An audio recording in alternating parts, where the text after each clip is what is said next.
Hello and welcome to another episode of Bedtime Stories with Louie. First of all, I'm extremely sorry that I didn't read last night. We just lost track of time, basically. Yeah. But tonight, to make it up, I'm reading 2 chapters. So, yeah, let's get on with the first chapter now, though. And the third chapter is called Eyeball Water Jugs. Let's start. On Monday, everyone remembered to bring a packed lunch except me. As soon as Miss Jones, that's our teacher, asked who was going to school dinners and who had a packed lunch, I started to panic. Then Jodie said, "How could you forget to ask for a packed lunch today?" So I explained that I hadn't forgotten to ask for a packed lunch, actually, but that I'd just forgotten to bring it. That's when Maisie said, "We need to make Izzy a fake packed lunch, or who knows what the dinner ladies will make her eat." So Zach found an old plastic Tesco bag at the bottom of his backpack, and we put loads of scrunched up paper in it and tied it shut and wrote, "Izzy's packed lunch." There it is. On the bag, in black pencil, it looked like I had a packed lunch with me. But then Jodie said that it wasn't heavy enough to be believable, so we had to open it again and put a stapler in before Miss Jones saw. I was just about to ask Zach if he was going to share his packed lunch with me when we got to dinners later, because I didn't want to starve when a girl with bright red hair walked past the classroom door. That's when I said, "Who is she?" Because the girl looked like she was the same age as us, but I'd never seen her before. But by the time everyone looked, the girl was already gone. Dun dun dun, there's no ellipsis there, by the way, I'm just saying that.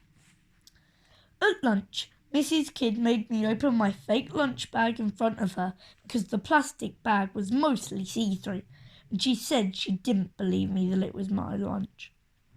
Once Miss Kidd saw all the scrunched up paper and the stapler, she told me to go and collect a tray and get my lunch from the dinner ladies.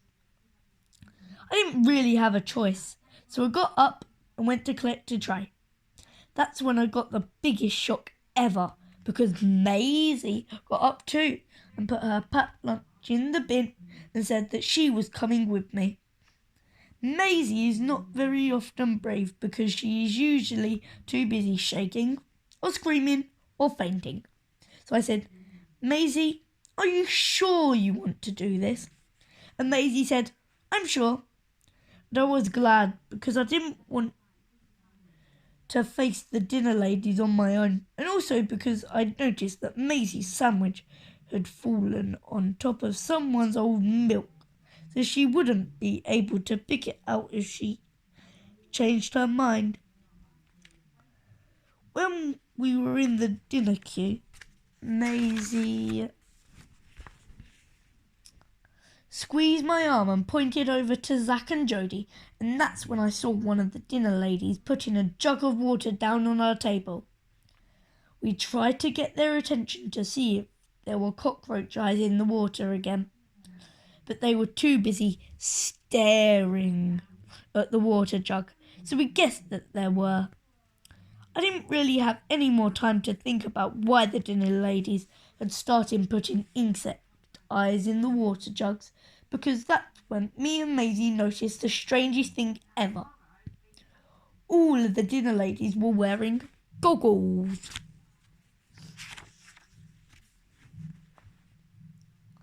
Maisie and I both gasped a bit when one of them looked right at us and said, "What would you like, dearie?" I was so shocked when she asked me, because usually the dinner ladies don't ask you what you want. They usually just put it on your plate or say, "1 scoop or 2. That's when I realised I was going to have to answer, but I had no idea what the options were because I hadn't looked at the menu in the classroom, and also because I couldn't see inside the trays because they had fancy covers on them that they don't usually have. So I just shrugged, and the dinner lady looked annoyed and handed me a menu, but I didn't really recognise any of the things on it. So I just stood there for ages until the dinner lady eventually sighed and told me to go away and come back when I was ready.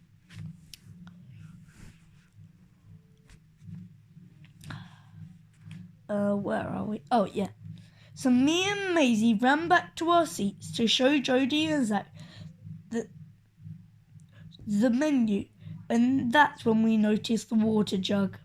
There were at least 20 little black things floating around at the bottom of the water jug. That's when Jodie said, "They look more like fish eggs today."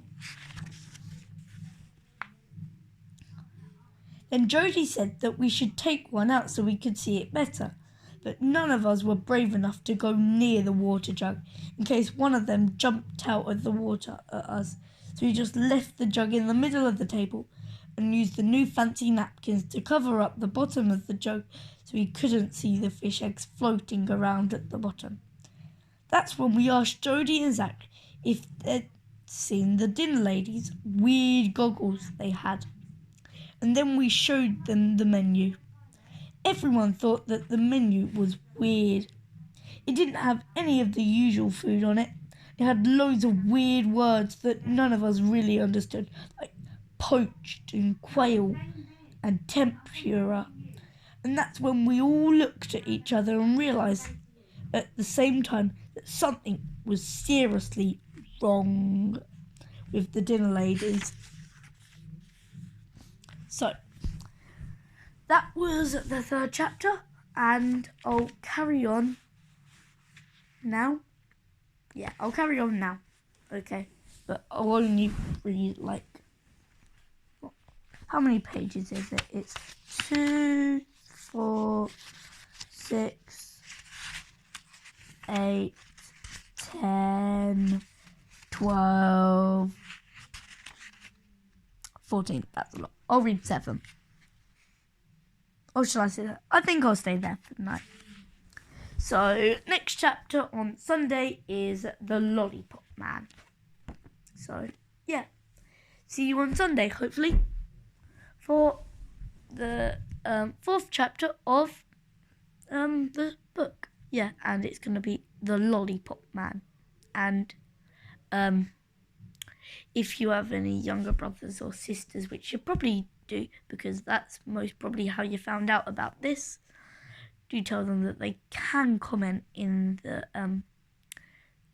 comment section down below telling me what story they would want me to read tomorrow, because I haven't decided yet. Yeah, so bye.